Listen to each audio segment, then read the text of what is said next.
آپ کہیں انٹرویو دینے کے لیے گئے ہیں, آپ نے یو ایس اے کے ویزے کے لیے اپلائی کیا, وہاں آپ کا انٹرویو ہوتا ہے. آپ نے کسی کنٹری کے لیے اپلائی کیا, وہاں آپ کا انٹرویو بسا اوقات خواتین لے رہی ہوتی ہیں. اگر آپ وہاں نظر نیچی کر کے انٹرویو دیں گے تو اس کا بہت برا امیج جاتا ہے. بسا اوقات اس بیس پہ وہ ویزا ریجیکٹ کر دیتے ہیں. جاب کے لیے آپ گئے انٹرویو دینے کے لیے, آپ کو اجازت نہیں ہے کہ آپ ادھر ادھر دیکھ کے انٹرویو دیں, تو وہاں دیکھنا پڑتا ہے. اب ایسے موقع پہ جہاں ضرورت ہے وہاں ناجائز ہونے کی کوئی دلیل نہیں ہے, تو وہاں دیکھنا جائز ہے, لیکن بہن سمجھ کے دیکھیں اس کو, آپ ماں سمجھ کے دیکھیں آپ اس کو. اس میں دل میں پھر انسان کو چاہیے کہ وہ اپنی خواہشات پہ کنٹرول کرے, ٹھرکی نہ بنے. تو اسی طرح قرآن نے یہ بھی تو کہا ہے نا کہ عورتیں مردوں کو نہ دیکھیں, لیکن صحیح مسلم میں ہے نہیں کہ ہمارے نبی صلی اللہ علیہ وسلم امی عائشہ کو حبشیوں کا کھیل دکھایا آپ نے, ہے یا نہیں ہے؟ یہاں اس کے اگینسٹ ایک دوسری حدیث بھی ہے کہ عبداللہ ابن ام مکتوم رضی اللہ تعالی عنہ نابینا صحابی بیٹھے ہوئے تھے, تو وہ آ رہے تھے تو امہات المومنین نے کو نبی نے حکم دیا کہ پردہ کرو. انہوں نے کہا یا رسول اللہ وہ تو نابینا ہے, تو فرمایا کہ تم نابینا تو نہیں ہو. تو یہ خوب سمجھ لیں, علماء نے لکھا ہے کہ یہ حکم استحباب کے لیے, کہ نبی صلی اللہ علیہ وسلم کی غیرت نے گوارا نہیں کیا کہ میری ازواج کسی غیر محرم مرد کو دیکھیں. تو افضل تو یہی ہے کہ نہ دیکھیں بھائی, افضل تو یہی ہے کہ نہ دیکھیں. اور کوئی مرد اگر چاہتا ہے کہ میری بیوی نہ دیکھے فلاں مرد کو, تو نہ دیکھے, وہ اس پر شوہر کی اطاعت بھی لازم ہے. قانون ایک الگ چیز ہے, وہ شریعت نے بیان کر دیا, اور مستحبات اور فتنوں سے بچنے کے لیے جو سد ذرائع ہیں وہ ایک بالکل الگ چیز ہے. تو جب آپ سوسائٹی میں سروائیو کرتے ہیں تو کچھ باتیں آپ بند کمرے میں بیٹھ کے تو کہہ سکتے ہیں, جب سوسائٹی میں چلتے پھرتے ہیں تو وہ امپلیمنٹ ہو ہی نہیں سکتا. تو وہاں پھر شریعت کے لا کا اور قانون کا سہارا لینا پڑتا ہے. اور جہاں نارمل حالات ہیں, جہاں آپ کو مجبوری نہیں ہے, ضرورت نہیں ہے, تو بھائی مرد کو بھی حکم دیا جائے گا کہ عورت کو نہ دیکھے, اور عورت کو بھی حکم دیا جائے گا کہ مرد کو نہ دیکھے. اب جو نبی امی عائشہ رضی اللہ تعالیٰ عنہ کو حبشیوں کا کھیل دکھا رہے ہیں, وہ تو مرد تھے سارے نا, لیکن کیوں دکھا رہے ہیں بھائی؟ ضرورت ہے, وہ نو عمر ہیں, ان کو یہ کھیل کود سے ہی ان کا دل بہلے گا. ہمارے نبی کی عمر اتنی زیادہ تھی اور امی عائشہ کی عمر انتہائی بہت کم عمر تھی, تو آپ نے ان کے مینٹل لیول پہ آ کے ان سے معاملات کیے ہیں. تبھی تو ہمارے نبی صلی اللہ علیہ وسلم کی یہ جو ملحد لوگ کہتے ہیں کہ اتنی کم عمر لڑکی سے آپ نے نکاح کیا, ہم کہتے ہیں یہ کمال ہے کہ اتنی کم عمر سے نکاح کر کے اس کو بہترین طریقے سے نبھایا ہے. یہ کمال آج لوگوں میں نہیں ہے. ان کے مینٹل لیول پہ آ کے ان کے ساتھ ڈیلنگ کی ہے, ان کے مینٹل لیول پہ آ کے ان کے آپ کا بیہیویئر ان کے جیسا تھا, تو ان کو آپ نے کھیل دکھایا ہے. باقی ازواج کو کھیل نہیں دکھایا حبشیوں کا, تو باقی ازواج کو نہیں دکھایا, امی عائشہ کو دکھایا, کم عمر ہیں. تو ایک ہی لاٹھی سے نہیں سب کو ہانکا جاتا. اسی وجہ سے میں یہ لونڈے لپاڑوں کو بولتا ہوں کہ تمہارے لیے تو عورت کو دیکھنا بالکل ٹھیک نہیں ہے. تمہیں کیا ضرورت ہے دیکھنے کی؟ کہیں انٹرویو دینے کے لیے جانا ہے, جاب کے سلسلے میں کہیں جانا ہے, کہیں ضرورت پڑ گئی, یا ٹیچر کو کوئی سوال کا جواب دینے کی ضرورت پڑ گئی تو ٹھیک ہے, ورنہ تم تو بالکل, کیونکہ فتنے کا بہت زیادہ اندیشہ ہے. لیکن ایک آدمی کی ایک ایج ہو جاتی ہے, اس کا نکاح سے بھی تعلق ہے, نکاح کے بعد بھی انسان کے جذبات بہت کنٹرول ہو جاتے ہیں, ایج ہو جاتی ہے انسان کی, تو ان تمام چیزوں کو سب کو ایک ہی لاٹھی سے نہیں ہانکا جائے گا.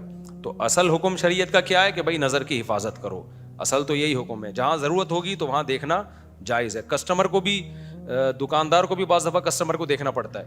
اب عید کے دنوں میں خواتین کا دکانوں پہ اتنا رش ہوتا ہے. ایک صاحب تبلیغ میں وقت لگا کر آئے اور انہوں نے کہا اب خواتین کو دیکھنا چونکہ حرام ہے. اب وہ جیولری کا ان کی دکان تھی, وہ کہتے ہیں میں نظر نیچے کرنے کے چکر میں نا کئی دفعہ کچھ چور قسم کی خواتین آئیں, انہوں نے ہاتھ صاف کیا اور مال لے گئیں. تو کہہ رہے ہیں یار میں تو دیکھنا بھی حرام ہے اور ادھر سے. میں نے کہا ایسا دیکھنا بھی اتنا بھی حرام نہیں ہے کہ تمہاری دکان آدھی خالی ہو جائے, تمہاری شاپ پہ کسٹمر آ رہا ہے, کم از کم دیکھو تو صحیح کہ کیا کر رہا ہے وہ. تو اب پھاڑ پھاڑ کے نہ دیکھنا شروع کر دیں. یہ مسئلہ بتاتے ہوئے ڈر یہ لگتا ہے کہ ایسا نہ لوگ اس کا ناجائز فائدہ اٹھائیں, لڑکیوں کو تاڑ تاڑ کے دیکھنا شروع کر دیں, تو یہ حرام ہے. دیکھو قرآن کی آیت ذہن میں رکھو, یعلم خائنۃ الاعین وما تخفی الصدور, اللہ دلوں کی خیانت کو جانتا ہے. اللہ کو پتہ ہے تم کسی ضرورت سے دیکھ رہے ہو یا ہوس پوری کرنے کے لیے دیکھ رہے ہو. اور دوسری آیت بھی یاد رکھیں, واللہ یعلم المفسد من المصلح, اللہ فسادی کو بھی جانتے ہیں اور جو سوسائٹی میں اصلاح کرنا چاہتا ہے اس کو بھی جانتے ہیں. مولانا طارق جمیل صاحب نے جب کوئی ایکٹر ان کے پاس آئی, ان کے سر پہ ہاتھ رکھا, سمجھ رہے ہو نا, یہ 100% اصلاح کی نیت سے ہاتھ رکھا ہے. سر پہ اس کے چادر بھی ہے, ایسا نہیں کہ اب آپ اتنے لبرل بن جائیں کہ اصلاح کی نیت سے آپ بغیر چادر کے بھی ہاتھ رکھنا شروع کر دیں اور ہینڈ شیک کرنا شروع کر دیں، یہ حرام ہے بالکل، یہ بالکل ناجائز ہے. سر پہ چادر ہے اور اس کے سر پہ ہاتھ رکھا.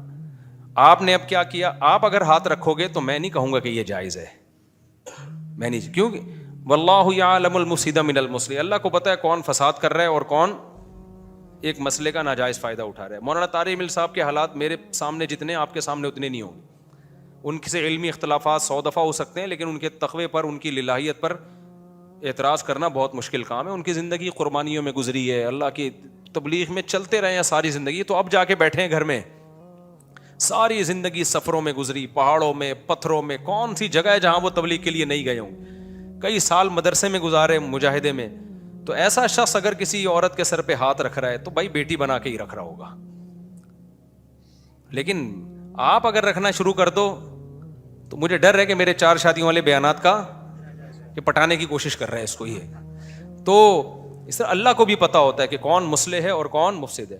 اب آپ یہ نہیں کہہ سکتے کہ مولانا طارق مل صاحب کے لیے مسئلہ چینج کر دیا اور دوسروں کے لیے مسئلہ الگ ہے. مسئلہ سب کے لیے ایک ہی ہے. وہ مسئلہ ہے کہ عورت کی طرف غلط نیت سے نظر ڈالنا جائز نہیں ہے. مسئلہ سب کے لیے یہی ہے. اب بات یہ ہے کہ کون غلط نیت سے نظر ڈال رہا ہے اور کون صحیح نیت سے نظر ڈال رہا ہے، تو لوگوں کے حالات کو دیکھ کے فیصلہ کیا جا سکتا ہے. بھائی یہ بندہ ہے ہی ٹھرکی، یہ جو دیکھ رہا ہے نا، ہمیں پتہ ہے اس کی کوئی اچھی نیت، کیونکہ یہ کیا اچھا کر لے گا، تو کیوں سر پہ ہاتھ رکھ رہا ہے، تو کیوں فری ہو رہا ہے. لیکن اگر وہ ایجڈ آدمی ہے، بزرگ آدمی ہے، اور دوسری شادی کا بھی کوئی ارادہ نہیں ہے ان کا، انہوں نے بیان کر دیا ہے. میرے جیسا آدمی تو اگر کسی کے سر پہ ہاتھ رکھے نا تو آپ کہہ سکتے ہو شاید مفتی صاحب کا 5ویں کا ارادہ ہو گیا ہے. لیکن اب تو میرے لیے بھی ممکن نہیں ہے نا. 3 کے بعد اگر میں یہ کر رہا ہوتا تو مجھ پہ تو آپ شبہ کر سکتا. بول تو میں بھی یہ کام نہیں کرتا. میں یہ رشتے اس طرح سے میں نے کبھی بھیجے ہی نہیں ہے کسی کو پٹا پٹو کے. میرے دوست مجھ پہ گواہ ہیں الحمدللہ. میں نے شادیاں جتنی کی ہیں نا شریفانہ طریقے سے کی ہیں الحمدللہ، تمیز سے کی ہیں. میرے لیے ایسے بہت رشتے آئے ہیں کہ لڑکی کے ابا راضی نہیں ہے، اماں راضی نہیں ہے. ایک جگہ تو میرے لیے ایسا رشتہ آیا تھا، لڑکی کی ماں بھی راضی، لڑکی بھی راضی، اس کے بھائی بھی راضی، ابا راضی نہیں. اور ابا 100% غلطی پر بھی تھے. غلطی پر اس لیے نہیں کہ مجھے نہیں دے رہے، وہ ابا کا جو تھا نا وہ معاملہ خراب تھا. ان کی نیت کچھ اور تھی، یعنی کہیں غلط جگہ شادی کرنے کی. سب کچھ تھا، میرے لیے تو راستہ کھلا تھا، میں شادی کر لیتا. اور مجھے اس طرف طبیعت بھی مائل تھی. پرانا قصہ ہو گیا، اب نیا نہیں ہے کہ اب ان کو نہیں پتہ چلے گا کس کی بات ہو رہی ہے. میں نے نہیں کی، اس لیے نہیں کہ بھائی باپ کو راضی کرو، میں ابا کی مرضی کے بغیر نہیں کر سکتا. بہت انہوں نے کہا، میں نے کہا نا، اٹ ازنٹ پاسبل. تو میں نے جتنی شادیاں کی ہیں نا، لوگ کہتے ہیں مولوی یوں ہوتے ہیں، مولوی یوں ہوتا ہے. میں نہیں کہہ رہا میں بہت نیک آدمی ہوں، میں جو پتہ ہے وہ اللہ ہی جانتا ہے میں کیا ہوں.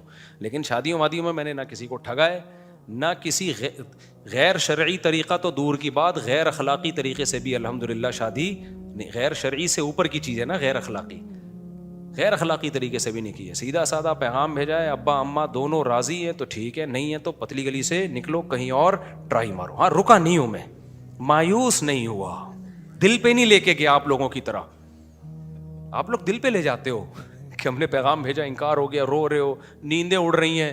ایسا نہیں کیا. ہم نے کہا نہیں بھائی، ادھر سے انکار ہو گیا، عزت ذلت کس کے ہاتھ میں ہے؟ ذلیل ہوئے. جب انکار ہوتا ہے آدمی کو منہ تو بنتا ہے نا. کیا خیال ہے؟ افسوس ہوا، بہت افسوس ہوا. لیکن ہم نے کہا، مجھے پھر اپنے استاذ کی ایک بات یاد آتی تھی. انہوں نے کہیں نکاح کا پیغام بھیجا تو انکار ہو گیا نا. میں نے ان کو دیکھا، ان بیچاروں کا نا، بیچارے وہ ان کو امید نہیں تھی کہ یہاں سے انکار ہو جائے گا نا، تو وہ ایسے بیٹھے ہوئے تھے. پھر لمبی آہ بھرتے ہیں، کہتے ہیں میں تو اللہ سے یہی دعا مانگتا ہوں، اللہ یہاں شادی کرا دے، اگر نہیں تو کہیں اور اچھی جگہ کرا دے. کہتے میں یہ بھی پھر خود ہی ہنسنے لگے. تو مجھے ان کا ملفوظ یاد آتا تھا، اللہ ادھر تو نہیں ہوئی، یہاں نہیں تو کہیں اور اچھی جگہ کرا دے. تو پھر ہم اگلے دن اس غم کو بھول گئے، کہیں اور ٹرائی مارو. تو آپ لوگ کے ساتھ مسئلہ یہ ہے کہ آپ لوگوں نے ٹرائی ماری، نہیں ہوئی تو غیر اخلاقی طریقوں پہ آتے ہو. پھر لڑکی سے الگ سے خفیہ رابطے کی کوشش کرتے ہو، پھر ادھر سے پھر استخارے نکلوانا، پھر مجھے آ کے تنگ کرنا. ہر دوسرے دن کوئی بندہ آیا ہوا ہوتا ہے، لڑکی والے نہیں مان رہے، آپ ان کو سمجھاؤ، میرے جیسا رشتہ کا انکار کر دیا. میں نے کہا میں تجھے جانتا نہیں ہوں، میں ان کو کیوں سمجھاؤں؟